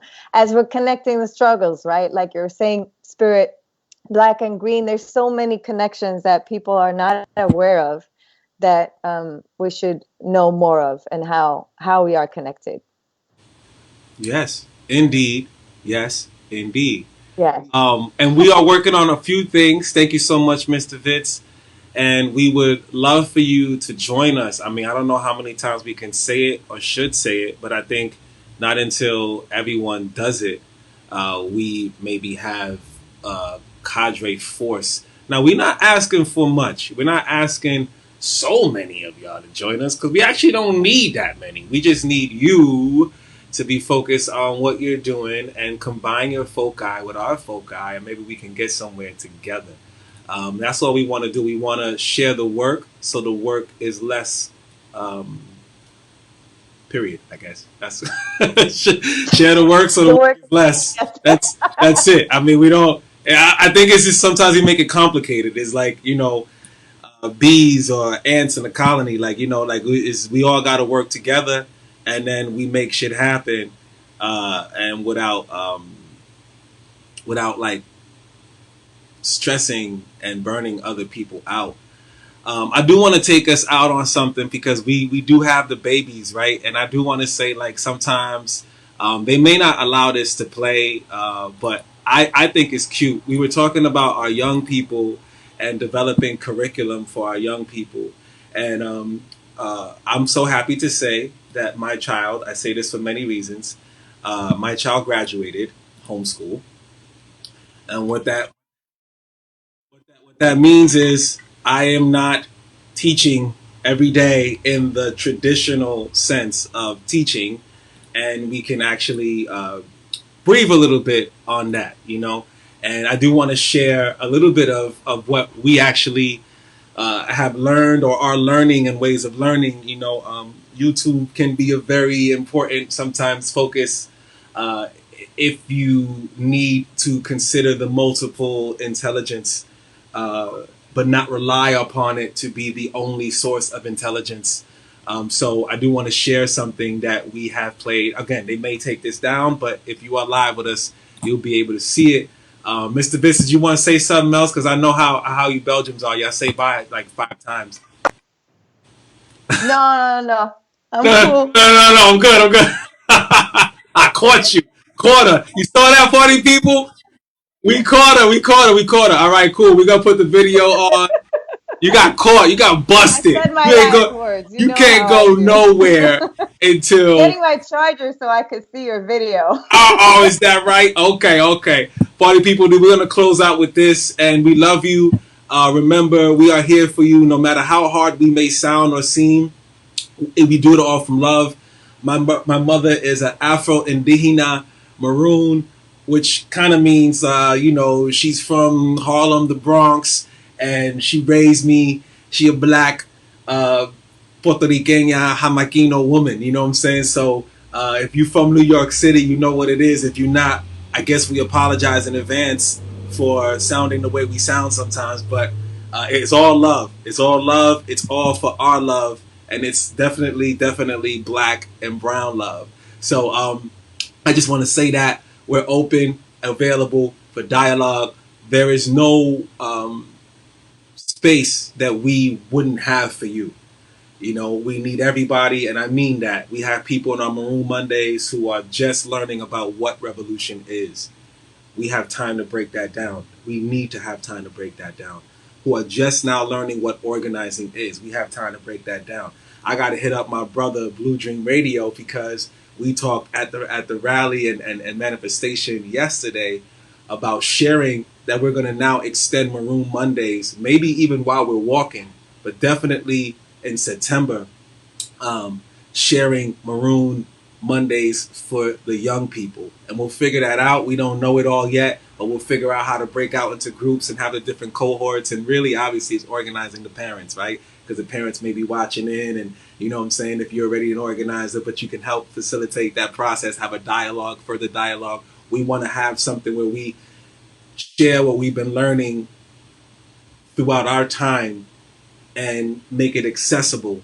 Because one thing about our mentors and the people that we mentioned today, a lot of the information is not so accessible. So I'm going to tell you right now, you got some time to catch up. But if my 5-year-old start telling me shit and know shit that you don't know, you and I are going to have a problem. Okay? Because there's no excuse. There is no excuse for you not to know this. You can't tell me the vernacular, the jargon, the blah, blah, blah. I don't want to hear that. Okay? We are working hard to translate our material, The Wretched of the Earth, Pedagogy of the Oppressed, Fred Ho's documents, Stokely Carmichael, Asada Shakur, even though Asada Shakur actually is the better vehicle if you read her work with love, compassion, and simplicity, yet strength and power, right? So Afeni Shakur, like all of these things, usually the women kind of have it right on when it comes to being accessible already. Sometimes we have to constantly translate a lot of these men, but it's all good. We're gonna work it out. We're doing it. We love you, and we're gonna play something for you for the little ones. If you were afraid to play them before, we bring them in. Please do bring them in now. And this is something I really love. Hi, my name is David Edgren, and I'd like to read you How the Birds Got Their Colors, told by Mary Albert. Now, that was a test, because do you hear who is speaking? You can hear that, right? Yeah, you can hear that. So one of the things that I talked to our brother Blue Dream Radio Hector out there in the BX was, a lot of the things that we find for our children, even as revolutionaries, we're finding that they're not spoken by us. And we need to create that. Sometimes we think we can find somebody else to do it for us, And we've been waiting for years for that. Years for that. We need to hear our voices. It's not just enough to have resources. We need to hear our voices, right? Our stories, our interpretation or translations. We need to hear that from us, by us. But that means, I don't know how to make these videos, That means we have to figure out how to have you help us with that, I don't know how to do them. So if you can help us out, I'm going to show something else, and hopefully it's not really a test. But maybe it is. Maybe it's not. We don't know. Tell us what you think.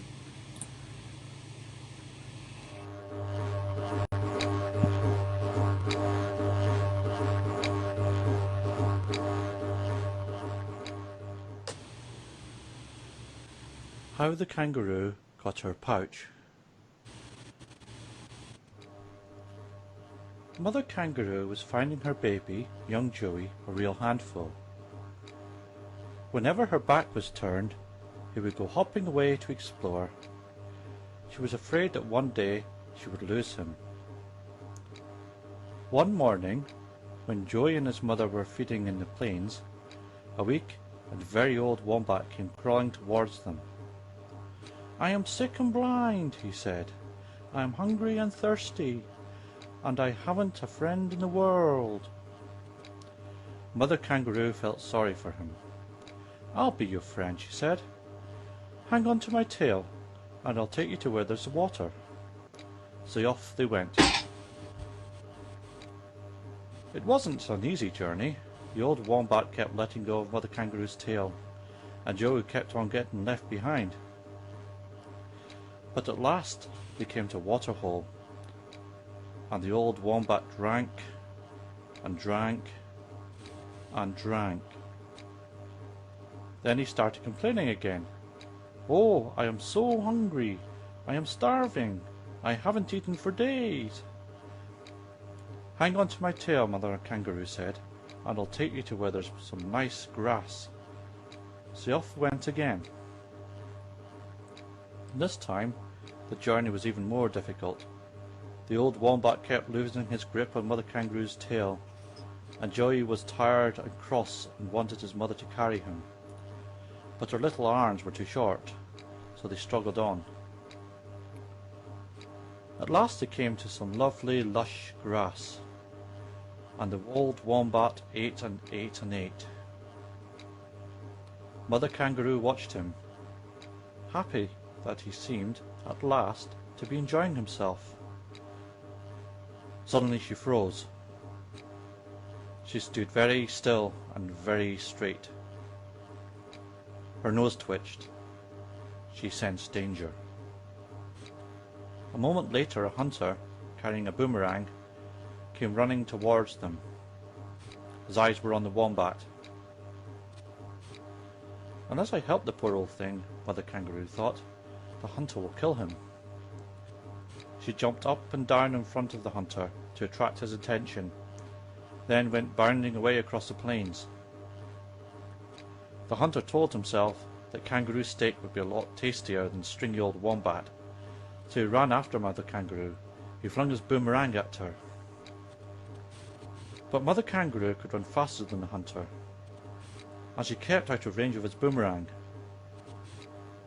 She led him on and on and on, through the scrub, across the plains, over the hills, until at last the hunter was exhausted and gave up and went home disappointed.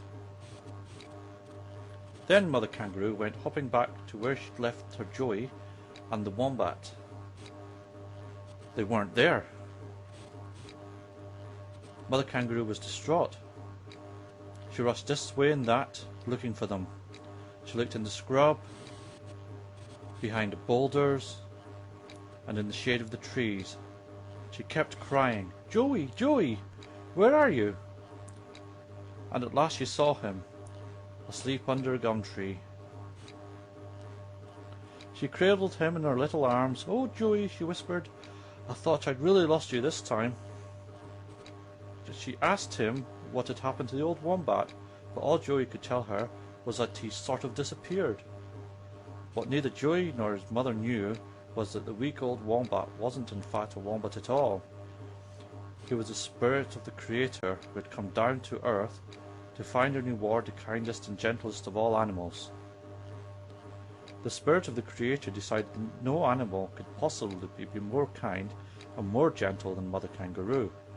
So that night, while Mother Kangaroo slept, the spirit left beside her a gift, a dilly bag, a shopping bag made of string. When Mother Kangaroo woke and saw the dilly bag, she wasn't sure what to do with it, so she tied it round her waist, and in an instant the spirit turned it into a pouch. So now young Joey had a place where he could rest, sleep, keep warm and hide. And Mother Kangaroo had a place where she could keep her Joey close beside her when he was in little or no danger. And ever since, kangaroos and their fellow marsupials have been the only animals in all the world that have pouches in which to give birth to and look after their children.